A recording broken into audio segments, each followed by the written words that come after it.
సినిమాలు హిట్ అయితే అందరికీ మంచిది, అపోజిషన్ వాళ్ళకి. అందరూ ఏమనుకుంటారంటే ఆయన సినిమా ఫ్లాప్ అయిపోతే మంచిది అనుకుంటారు. వద్దు, ఆయన సినిమా ఫ్లాప్ అవ్వకూడదు.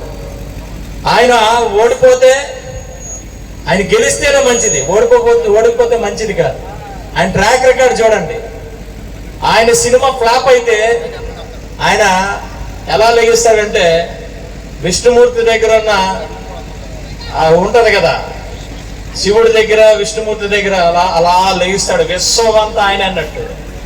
పిచ్చినా కొడుకులకి తెలియక హరిహర వేలమల్లు ఫ్లాప్ అయితే ఆయన పెరుగుతాడు. ఆయన అందరూ హిట్ అయితే పెరుగుతారు, ఫ్లాప్ అయితే ఆయన పెరుగుతారు.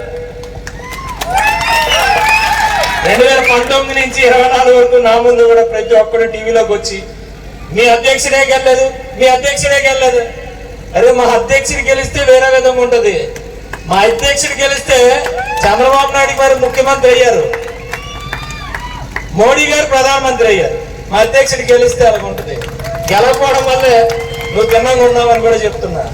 ఎందుకంటే గెలలేదు ఆ రోజు కాబట్టి ఈ రోజు ఎంత గట్టిగా ఇద్దరిని గెలిపించాం, ఒక దేశాన్ని కూడా మనం నిలబెడుతున్నాం. దయచేసి అర్థం చేసుకోండి, మీరు దయచేసి అర్థం చేసుకోండి. ఇక్కడ చాలా లాజిక్ ఎన్ని మాట్లాడుకున్నా అనవసరం. కానీ ఈ రోజు ఆంధ్రప్రదేశ్ రాష్ట్రం ముందుకెళ్తుందంటే కారణం పవన్ కళ్యాణ్ గారు మాత్రమే. గుర్తుపెట్టుకోండి, అందులో డౌట్ ఏం లేదు.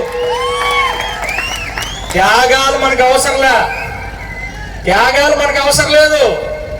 మనం ఎవరి కోసం త్యాగాలు చేయలే, ఈ దేశం కోసం చచ్చిపోవడానికి పార్టీ పెట్టాం. జనసేన పార్టీ రాసుకోండి.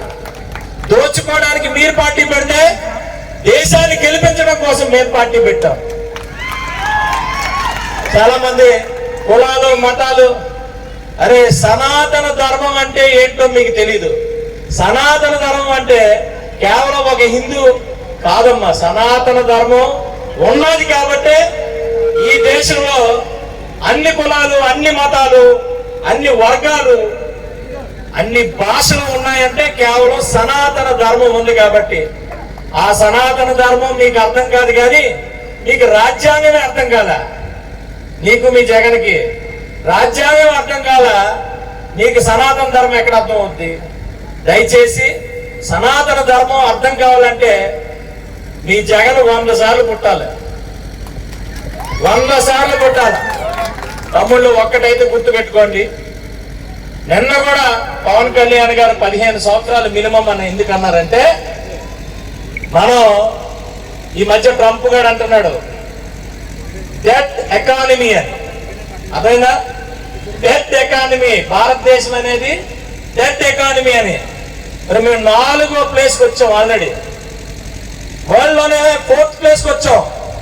ఈరోజు 3rd ప్లేస్కి వస్తున్నాం. రేపు నిన్ను దించి 1st ప్లేస్ కూడా వస్తాం.